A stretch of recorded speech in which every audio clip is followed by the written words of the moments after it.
Classics and Sound presents The Great Gatsby by F. Scott Fitzgerald. Chapter 2. About halfway between West Egg and New York, the motor road hastily joins the railroad and runs beside it for a quarter of a mile, so as to shrink away from a certain desolate area of land.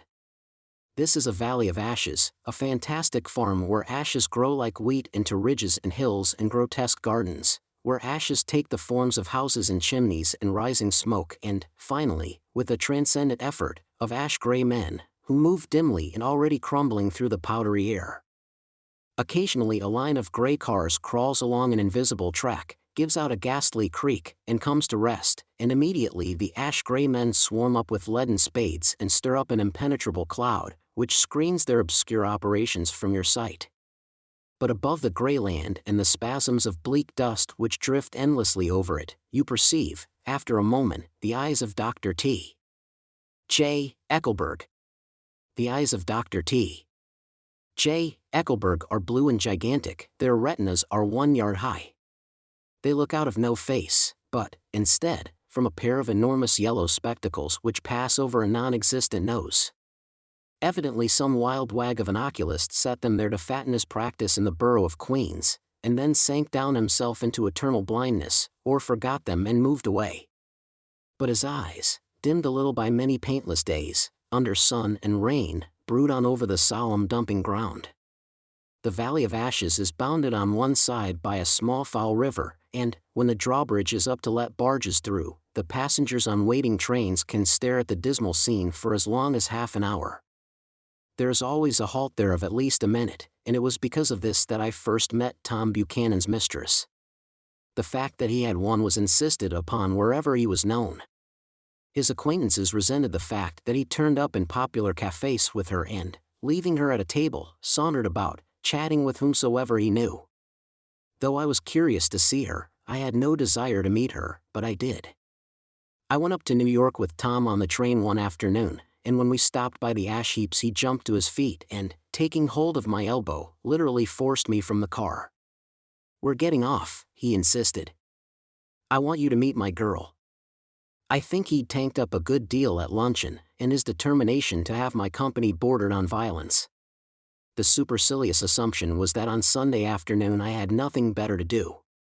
I followed him over a low whitewashed railroad fence, and we walked back 100 yards along the road under Dr. Eckelberg's persistent stare. The only building in sight was a small block of yellow brick sitting on the edge of the waste land, a sort of compact main street ministering to it, and contiguous to absolutely nothing. One of the 3 shops it contained was for rent and another was an all-night restaurant, approached by a trail of ashes. The third was a garage, repairs. George B. Wilson. Cars bought and sold. And I followed Tom inside. The interior was unprosperous and bare. The only car visible was the dust-covered wreck of a Ford which crouched in a dim corner. It had occurred to me that this shadow of a garage must be a blind, and that sumptuous and romantic apartments were concealed overhead, when the proprietor himself appeared in the door of an office, wiping his hands on a piece of waste. He was a blond, spiritless man, anemic, and faintly handsome. When he saw us a damp gleam of hope sprang into his light blue eyes. "Hello, Wilson, old man," said Tom, slapping him jovially on the shoulder. "How's business?" "I can't complain," answered Wilson unconvincingly. "When are you going to sell me that car?" "Next week. I've got my man working on it now." "Works pretty slow, don't he?" "No, he doesn't," said Tom coldly. "And if you feel that way about it, maybe I'd better sell it somewhere else after all." "I don't mean that," explained Wilson quickly. "I just meant—" His voice faded off and Tom glanced impatiently around the garage. Then I heard footsteps on the stairs, and in a moment the thickish figure of a woman blocked out the light from the office door. She was in the middle 30s, and faintly stout, but she carried her flesh sensuously as some women can. Her face, above a spotted dress of dark blue crepe de chine, contained no facet or gleam of beauty, but there was an immediately perceptible vitality about her as if the nerves of her body were continually smoldering. She smiled slowly and, walking through her husband as if he were a ghost, shook hands with Tom, looking him flush in the eye. Then she wet her lips, and without turning around spoke to her husband in a soft, coarse voice. "Get some chairs, why don't you, so somebody can sit down?" "Oh, sure," agreed Wilson hurriedly, and went toward the little office, mingling immediately with the cement color of the walls. A white ashen dust veiled his dark suit and his pale hair as it veiled everything in the vicinity, except his wife, who moved close to Tom. "I want to see you," said Tom intently. "Get on the next train." "All right. I'll meet you by the newsstand on the lower level." She nodded and moved away from him just as George Wilson emerged with 2 chairs from his office door. We waited for her down the road and out of sight.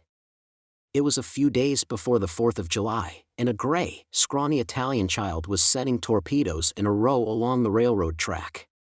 "Terrible place, isn't it?" said Tom, exchanging a frown with Dr. Eckelberg. "Awful. It does her good to get away." "Doesn't her husband object?" "Wilson? He thinks she goes to see her sister in New York. He's so dumb he doesn't know he's alive." So Tom Buchanan and his girl and I went up together to New York, or not quite together, for Mrs. Wilson sat discreetly in another car. Tom deferred that much to the sensibilities of those East Eggers who might be on the train. She had changed her dress to a brown-figured muslin, which stretched tight over her rather wide hips as Tom helped her to the platform in New York. At the newsstand she bought a copy of Town Tattle and a moving picture magazine, and in the station drugstore some cold cream and a small flask of perfume.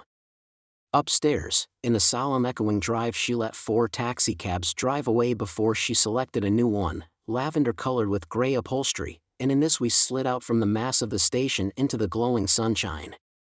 But immediately she turned sharply from the window and, leaning forward, tapped on the front glass. "I want to get one of those dogs," she said earnestly. "I want to get one for the apartment. They're nice to have, a dog." We backed up to a gray old man who bore an absurd resemblance to John D. Rockefeller. In a basket swung from his neck cowered a dozen very recent puppies of an indeterminate breed. "What kind are they?" asked Mrs. Wilson eagerly, as he came to the taxi window. "All kinds." "What kind do you want, lady?" "I'd like to get one of those police dogs. I don't suppose you got that kind?" The man peered doubtfully into the basket, plunged in his hand and drew one up, wriggling, by the back of the neck. "That's no police dog," said Tom. "No, it's not exactly a police dog," said the man with disappointment in his voice. "It's more of an Airedale." He passed his hand over the brown wash rag of a back. "Look at that coat." "Some coat." "That's a dog that'll never bother you with catching cold." "I think it's cute," said Mrs. Wilson enthusiastically. "How much is it?" "That dog?" He looked at it admiringly. "That dog will cost you $10.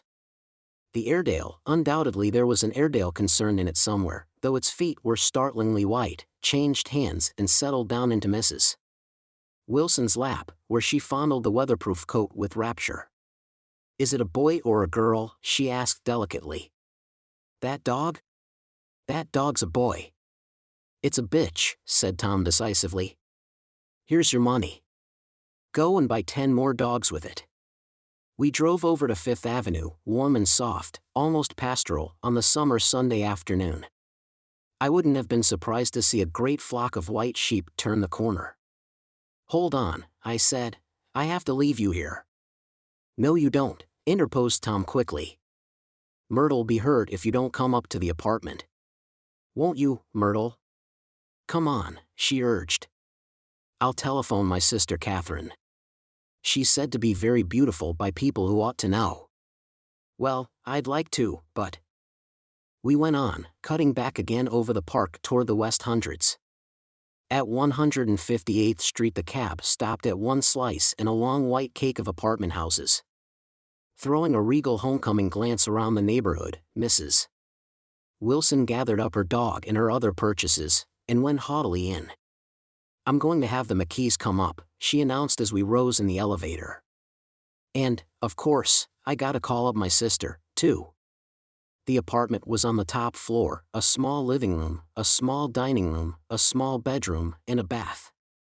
The living room was crowded to the doors with a set of tapestried furniture entirely too large for it, so that to move about was to stumble continually over scenes of ladies swinging in the gardens of Versailles.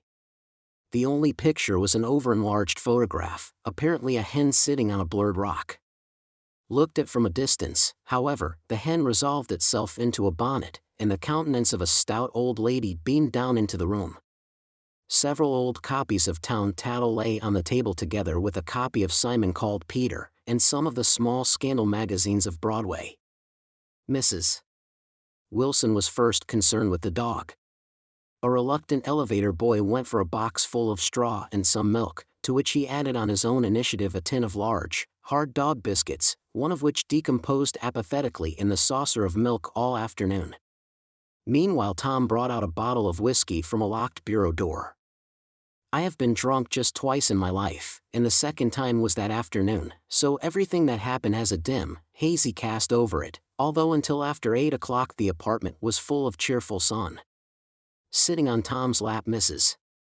Wilson called up several people on the telephone. Then there were no cigarettes, and I went out to buy some at the drugstore on the corner.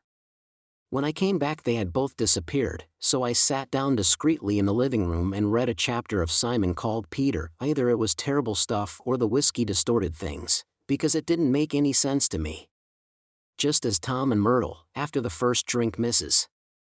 Wilson and I called each other by our first names, reappeared, company commenced to arrive at the apartment door. The sister, Catherine, was a slender, worldly girl of about 30, with a solid, sticky bob of red hair, and a complexion powdered milky white. Her eyebrows had been plucked and then drawn on again at a more rakish angle, but the efforts of nature toward the restoration of the old alignment gave a blurred air to her face. When she moved about there was an incessant clicking as innumerable pottery bracelets jingled up and down upon her arms. She came in with such a proprietary haste, and looked around so possessively at the furniture that I wondered if she lived here. But when I asked her she laughed immoderately, repeated my question aloud, and told me she lived with a girl-friend at a hotel. Mr. McKee was a pale, feminine man from the flat below. He had just shaved, for there was a white spot of lather on his cheekbone, and he was most respectful in his greeting to everyone in the room. He informed me that he was in the artistic game, and I gathered later that he was a photographer and had made the dim enlargement of Mrs. Wilson's mother, which hovered like an ectoplasm on the wall. His wife was shrill, languid, handsome, and horrible.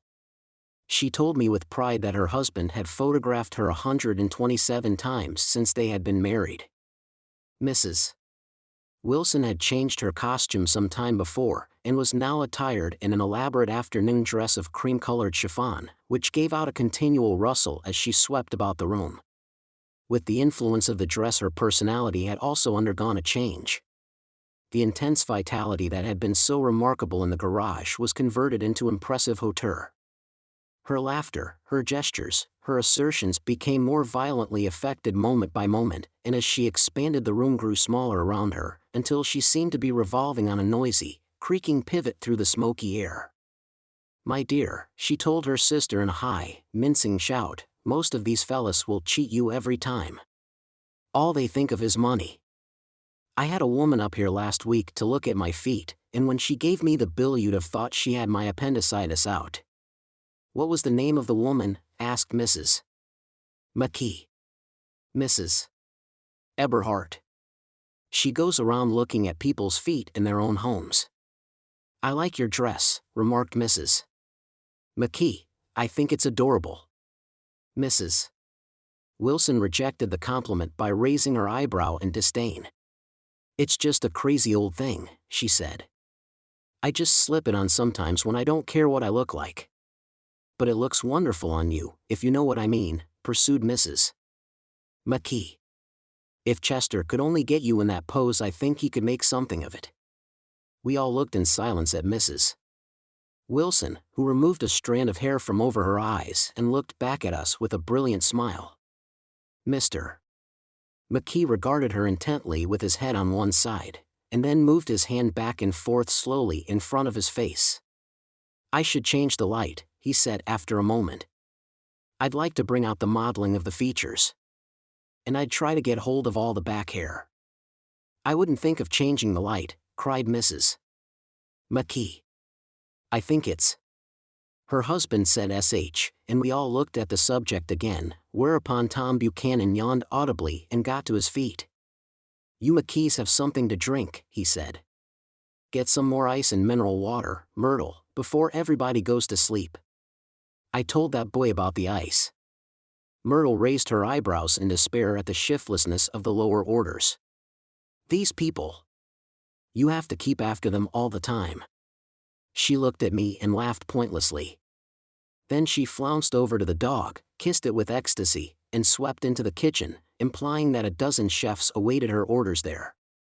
I've done some nice things out on Long Island, asserted Mr. McKee. Tom looked at him blankly. 2 of them we have framed downstairs. 2 what? Demanded Tom. 2 studies. One of them I call Montauk Point, the Gulls, and the other I call Montauk Point, the sea. The sister Catherine sat down beside me on the couch. Do you live down on Long Island, too? She inquired. I live at West Egg. Really? I was down there at a party about a month ago.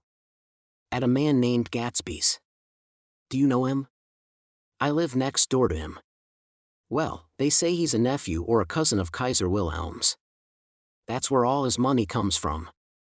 Really? She nodded. I'm scared of him. I'd hate to have him get anything on me. This absorbing information about my neighbor was interrupted by Mrs. McKee's pointing suddenly at Catherine. Chester, I think you could do something with her, she broke out, but Mr.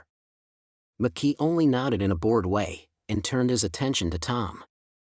I'd like to do more work on Long Island, if I could get the entry. All I ask is that they should give me a start. Ask Myrtle, said Tom, breaking into a short shout of laughter as Mrs. Wilson entered with a tray. She'll give you a letter of introduction, won't you, Myrtle? Do what? She asked, startled. You'll give McKee a letter of introduction to your husband, so he can do some studies of him. His lips moved silently for a moment as he invented, George B. Wilson at the gasoline pump, or something like that. Catherine leaned close to me and whispered in my ear. Neither of them can stand the person they're married to. Can't they? Can't stand them. She looked at Myrtle and then at Tom. What I say is, why go on living with them if they can't stand them? If I was them I'd get a divorce and get married to each other right away. Doesn't she like Wilson either? The answer to this was unexpected. It came from Myrtle, who had overheard the question, and it was violent and obscene. You see, cried Catherine triumphantly. She lowered her voice again. It's really his wife that's keeping them apart. She's a Catholic, and they don't believe in divorce. Daisy was not a Catholic, and I was a little shocked at the elaborateness of the lie. When they do get married, continued Catherine, they're going west to live for a while until it blows over. It'd be more discreet to go to Europe. Oh, do you like Europe? She exclaimed surprisingly. I just got back from Monte Carlo. Really? Just last year.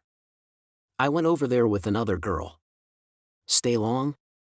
No, we just went to Monte Carlo and back. We went by way of Marseilles. We had over $1,200 when we started, but we got gypped out of it all in 2 days in the private rooms. We had an awful time getting back, I can tell you. God, how I hated that town. The late afternoon sky bloomed in the window for a moment like the blue honey of the Mediterranean, then the shrill voice of Mrs. McKee called me back into the room. I almost made a mistake, too, she declared vigorously. I almost married a little kike who'd been after me for years. I knew he was below me. Everybody kept saying to me, Lucille, that man's way below you. But if I hadn't met Chester, he'd have got me sure. Yes, but listen, said Myrtle Wilson, nodding her head up and down, at least you didn't marry him. I know I didn't. Well, I married him, said Myrtle, ambiguously. And that's the difference between your case and mine. Why did you, Myrtle? Demanded Catherine. Nobody forced you to. Myrtle considered. I married him because I thought he was a gentleman, she said finally. I thought he knew something about breeding, but he wasn't fit to lick my shoe. You were crazy about him for a while, said Catherine. Crazy about him, cried Myrtle incredulously. Who said I was crazy about him? I never was any more crazy about him than I was about that man there. She pointed suddenly at me, and everyone looked at me accusingly. I tried to show by my expression that I expected no affection. The only crazy I was when I married him. I knew right away I made a mistake. He borrowed somebody's best suit to get married in, and never even told me about it, and the man came after it one day when he was out. Oh, is that your suit? I said. This is the first I ever heard about it. But I gave it to him, and then I lay down and cried to beat the band all afternoon. She really ought to get away from him, resumed Catherine to me. They've been living over that garage for 11 years. And Tom's the first sweetie she ever had. The bottle of whiskey, a second one, was now in constant demand by all present, excepting Catherine, who felt just as good on nothing at all. Tom rang for the janitor and sent him for some celebrated sandwiches, which were a complete supper in themselves. I wanted to get out and walk eastward toward the park through the soft twilight, but each time I tried to go I became entangled in some wild, strident argument which pulled me back, as if with ropes, into my chair.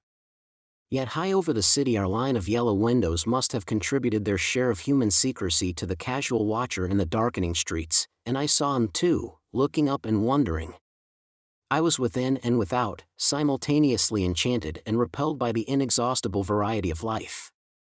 Myrtle pulled her chair close to mine, and suddenly her warm breath poured over me the story of her first meeting with Tom. It was on the two little seats facing each other that are always the last ones left on the train. I was going up to New York to see my sister and spend the night. He had on a dress suit and patent leather shoes, and I couldn't keep my eyes off him, but every time he looked at me I had to pretend to be looking at the advertisement over his head. When we came into the station he was next to me, in his white shirt front pressed against my arm, and so I told him I'd have to call a policeman, but he knew I lied. I was so excited that when I got into a taxi with him I didn't hardly know I wasn't getting into a subway train. All I kept thinking about, over and over, was you can't live forever, you can't live forever. She turned to Mrs. McKee, and the room rang full of her artificial laughter. My dear, she cried, I'm going to give you this dress as soon as I'm through with it. I've got to get another one tomorrow. I'm going to make a list of all the things I've got to get. A massage and a wave, and a collar for the dog, and one of those cute little ashtrays where you touch a spring, and a wreath with a black silk bow from Mother's grave that'll last all summer. I got to write down a list so I won't forget all the things I got to do. It was 9 o'clock. Almost immediately afterward I looked at my watch and found it was 10. Mr. McKee was asleep on a chair with his fists clenched in his lap, like a photograph of a man of action. Taking out my handkerchief I wiped from his cheek the spot of dried lather that had worried me all the afternoon. The little dog was sitting on the table looking with blind eyes through the smoke, and from time to time groaning faintly. People disappeared, reappeared, made plans to go somewhere, and then lost each other, searched for each other, found each other a few feet away. Sometime toward midnight Tom Buchanan and Mrs. Wilson stood face to face discussing, in impassioned voices, whether Mrs. Wilson had any right to mention Daisy's name. Daisy! Daisy! Daisy, shouted Mrs. Wilson. I'll say it whenever I want to. Daisy! Die! Making a short deft movement, Tom Buchanan broke her nose with his open hand. Then there were bloody towels upon the bathroom floor, and women's voices scolding, and high over the confusion a long broken wail of pain. Mr. McKee awoke from his doze and started in a daze toward the door. When he had gone halfway he turned around and stared at the scene, his wife and Catherine scolding and consoling as they stumbled here and there among the crowded furniture with articles of aid, and the despairing figure on the couch, bleeding fluently, and trying to spread a copy of Town Tattle over the tapestry scenes of Versailles. Then Mr. McKee turned and continued on out the door. Taking my hat from the chandelier, I followed. Come to lunch some day, he suggested, as we groaned down in the elevator. Where? Anywhere. "Keep your hands off the lever," snapped the elevator boy. "I beg your pardon," said Mr. McKee with dignity. "I didn't know I was touching it." "All right," I agreed, "I'll be glad to." I was standing beside his bed and he was sitting up between the sheets, clad in his underwear, with a great portfolio in his hands. Beauty and the Beast. Loneliness. Old Grocery Horse. Brook End Bridge. Then I was lying half asleep in the cold lower level of the Pennsylvania station, staring at the Morning Tribune, and waiting for the 4 o'clock train. Thank you for joining us on this episode of Classics in Sound. If you enjoyed today's video, please give the video a thumbs up and subscribe to our channel to stay updated on future episodes. We'd love to hear your thoughts in the comments section below. Don't forget to check out our playlist for more episodes, and click the bell icon to receive notifications for new content. We look forward to seeing you in the next episode as we continue exploring classic literature. Until then, happy listening.